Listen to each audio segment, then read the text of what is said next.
All right, what's happening, everyone? 26th of March, 2026, 2:49 p.m. 4 days. Actually, I'm not sure how many days are in March. January, February, March. 31. 5 days until the end of March, and it is officially 3 weeks in London. Until then, I think I spoke to you a couple of days ago. Gotta be honest, today was a good day, but a bit of a hiccup. Basically, like I said to you 2 days ago, I got a pub quiz venue sorted out, and almost every night I now had something going on. Monday, public speaking. Tuesday, pub quiz. Wednesday, radio. Thursdays. Friday, singles parties. You get it. So then yesterday I got a message saying, "Oh, we got your venue. Amazing." I responded back to the dude saying, "Hi, I would love a quick chat. I've got some ideas that would be really, really good." This morning, I get a text from him, this prick. "Hi, Collins. Just want to let you know that I've thought about it, and unfortunately, we're going to have to go our separate ways. It seems that you really want to have your own input into your pub quiz and your venue. That's not what I'm after. I really just want everyone to follow what I do. Blah, blah, blah, blah, blah." I responded back to say, "Mate, I just want to give some ideas. You could have said no," but before I even responded, kicked off the group chat, It's just a pub quiz, and I get where Michael Jordan takes things so personal. You know, people say, "Oh, he's petty." I get it. I was like, fuck you, bitch.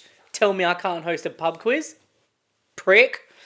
So, yeah, now I got to find a different one. Like I said, it's not that I love pub quizzes. No, not at all. It's just if I want to be a game show host, a part of it, I need to keep, like I've said so many times, this is my way of kicking the soccer ball at the nets every single day.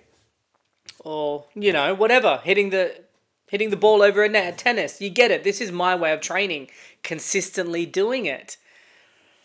Bit of a shame now that got flicked back because it was a really nice venue, huge venue, but what can you do? I didn't do anything. I just asked him. Would love a chat to ask some questions. Bitch, that one stung. Maybe next time just say yes, sir, and ask questions later. I don't know. I just said, would be great to have a chat on your bike. So fuck him. He's on the hit list. Yeah, I've got a hit list. It's so bad.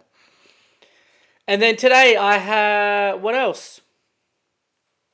I had a job interview, even though I've got a job and I start on the 6th of April.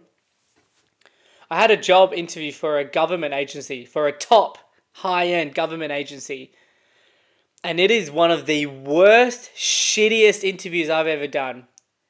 And let me tell you, I've done some shit interviews, but this might be the shit of the shit. In fact, this makes the other shit look like non-shit. It was your usual government interview wank. "Collins, tell us about yourself. Interview in the STAR method. Why did you apply for this role? Tell about your passion for the..." Fuck off. That is the only time I wish and appreciate the private sector. When my mates say, "Oh yeah, Gaz took me out for a coffee. He just liked my vibe and I got the gig." No, in government it's, "What's your star sign? What's your favorite color?" They want to know everything about you. Why did you... So anyways, a couple of the questions destroyed. Had no idea what I was saying. Fun with the bag on that. But then get this right. I even took it home because disgrace. Question number 7. They looked at me. "Hi, Collins, just one final question." Question number 7. This lady, oh my God, she was nice, but I've said this so many times. Every time I do these interviews, it just reminds me of how much I am done beyond compare, and cannot do this office life anymore. It's not me. You know, "Hi, my name is Janine. I'm the business development manager for this organization. We play a really integral role." Shut the fuck up. I hate it. It's just not me. It's a shit show similar to this hair. It's, but Denzel, do what you got to do so you can do what you want to do. This EA job is just purely for money, to keep me afloat. But my God, we're really looking for people who, you know, have the corporate cultural way. Shut up. Anyways, I'm just having a bit of a rant, guys. Question number 7. So, Collins, the final question for this interview. Yeah, what, bitch? Question number 7. Can you give us an example of a time you actively championed or supported equality, diversity, and inclusion in your work or outside of your work? What was the impact? Instantly, as soon as I heard that, my first question was, I literally just out of me, it came out, oh wow, could you repeat that question? Sure.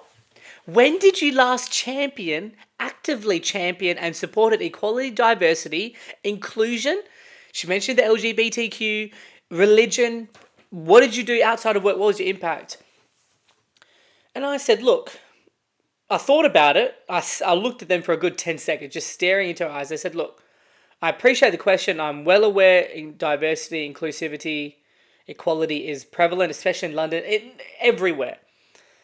But I've said I don't want to give you a cop-out answer, but I think the best way you show equality is in your day-to-day living, right? You don't just... Equality is not an on and off switch. You just be it. That's part of your... That's just human nature. That's part of who you are, in your blood, in your heart. If you're a kind, good person, you just will. You know, you might as well ask the question, when was the last time you showed respect to someone? It's just something that you do. So that one kind of triggered me a little, not triggered me, I was like, what? First of all, this is just stupid, but I get it. And the reason why is because I've lived with 2 gay people in different circumstances. I've worked with a trans person before, and I've worked with also a cross-dresser bisexual person. Each and every one of them have told me, you know what? We hate it when these organizations say, we're gay friendly, we're LGBTQ friendly. Hi, make yourself at home. You are so welcomed. They all literally say, you know what, Collins? The best way you can show equality is just treat us the fucking same. Talk to Billy, talk to Sarah as you would us. That is it. So I kind of gave that example. I said, look, the last time I actively championed or supported equality, are you saying if I don't do these things, are you saying that I don't support equality? And I even told them, look, I may not be at the protest of an LGBT march, or I may not be waving the flag, but it doesn't mean I'm against. Because if I do see them, that's when it really is all about. When I do meet a transgender, me saying, hey, how you going? What's happening? Just talking to them like a regular person, that is actively championing. But they wanted more. So we didn't have a bit of back and forth. I just said, look, it stumped me. So then I literally completely lied. Actually, yeah, look, this one, sorry, I didn't know what you're talking about, but every weekend I actually go to the prison nearby my house and I talk to the men there of all different races and cultural backgrounds and just try to do my good deed for the week. Full of shit. Absolutely not. What, a prison in Clapham? Oh, sakes. Hated it. Supported. Equality is... It's... Man, how do all these organizations need to say? The more you think you're helping, but you're actually just making more of a division. Honestly. The more you focus on it, the less impact it has. Treat everyone the same, and that is it. That's why, and I'm talking as an Aussie, maybe it's a little bit different, but the Australian way is you look after your mates look after you. You're respectful to everyone because you know what? Fair play. That's the Aussie culture. That's the Aussie way. How you going? You good? If you're a prick, if you're rude, fuck you. But besides that, don't care if you're a bloke, a chick, a trans, a gay, doesn't matter. We all respect each other. So then to be asked, how do you actively champion? I think just living and being respectful in a day-to-day life is the best way you can show equality, but I don't know.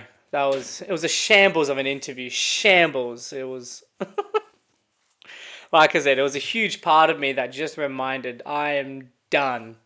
This office life. I'm 30 years old. I swear and hope to God in the next 2-3 years max, I'm done with this office life. No more. No more. Clocking in. Morning. Morning. How are you? How's your weekend? Yeah, good, good. All right, let's come in. Team meeting time. Guys, just want to... Oh, it's just not me.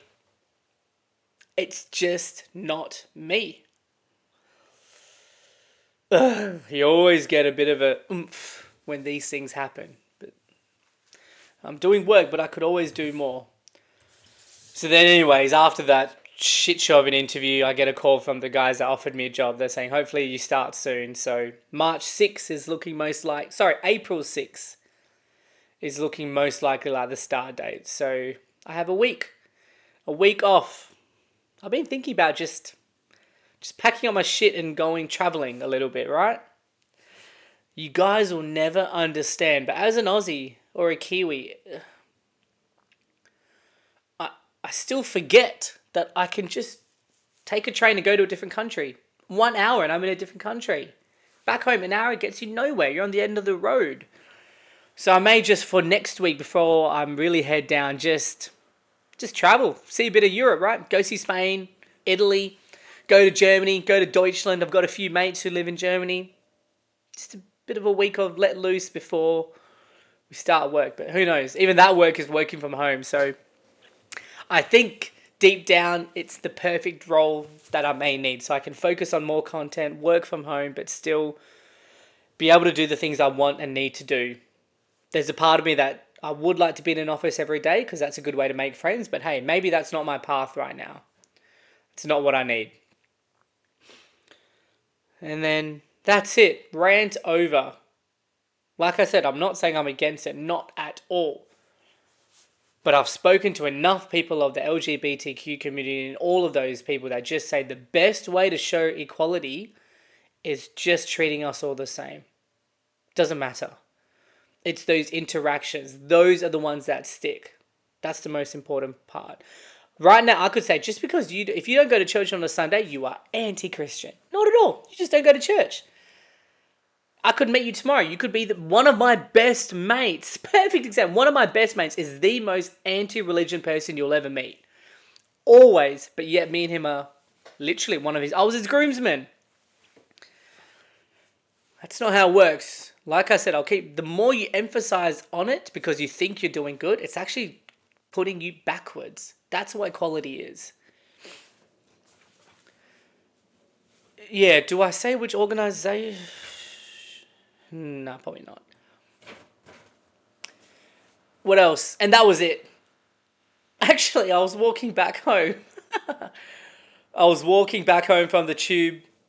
There was this old lady, really walking slowly. I think she just stopped on the side of the road. You know, Good Samaritan. Excuse me, are you okay? Oh, sweetie, that's so... Nope. Excuse me, are you okay? Oh, fuck off. Dead set. No word of a lie. Old Granny Smith. Little walking cane. I don't know. Excuse me, are you okay? Oh, fuck off. That is... It's Aussie. I can laugh it off. I can so laugh it off. It's the best. Oh, I can go to bed knowing a granny, an old lady just told me to fuck off. Love it. Love it, love it, love it. And that's it. Thursday, got a gig tonight. Really, really do want to so I got to find another pub quiz. Fill in that gap on the Tuesday night or whichever. But yeah, I'm so pub quizzed out, but it's so good. So good skills. Game show point of view. That's where you got to, as a host, you got to talk for 2 hours with your volume up. Right now I'm kind of talking with a little bit of volume. But as soon as it's game show, it's, hey guys, how are you? Question number 1. What is going on? And remember, like I told you, all the hosts out there, the ones who are good in front of a camera, it's about holding your throat and your abs. So you're not shouting. You're shouting. You're raising your voice, but you're still remaining in a respectful tone. Joe Rogan, Chael Sonnen, Mark Rober, Chris MD, they do it really, really well. They nail it. How to do it. Can't remember my point, but oh yeah, that's right. Find a pub quiz, hopefully. And that's it. That's it so far. We we keep moving forward. I'm still fighting almost every day. I didn't go yesterday. I'll hopefully go today. Trying to find my look, guys. Get more fit. Hopefully in due time we'll start losing a bit of this. Maybe I need to try out the... Oh, I'm blurry right now. The camera needs to... Yep, it's good. I'm growing my hair just to see what I look like. We'll do long hair, longer beard. See how I look. Not looks maxing, but just trying to figure out and find my best look that I can. And that's it. Nothing else to report. 16 minutes. Not much else. I think the next time you do this video, you'll see a few athletes and musicians on that wall behind me, which would be pretty cool. And that's it. It was a bit of a rant. We're doing our bit. I can still take things personally, but fuck him. You'll show him. Man, I can't believe that prick. Oh, I so want a pretty woman him down the track. If I'm God willing, I'll make it to the top. Be like, you kicked me out of a pub quiz, you fucking donkey. Oh, letting it out. I went to Zambia and they gave me a brownie. Amazing. I'm not eating that. We're healthy. I'll eat it later. Alright, thanks so much, guys. I appreciate it. We keep moving forward, doing our thing. I think the next video will be my 3-month, if there's anything else happens, but until then, I think my next video will then be a recap of 3 months in London. Until then, cheers.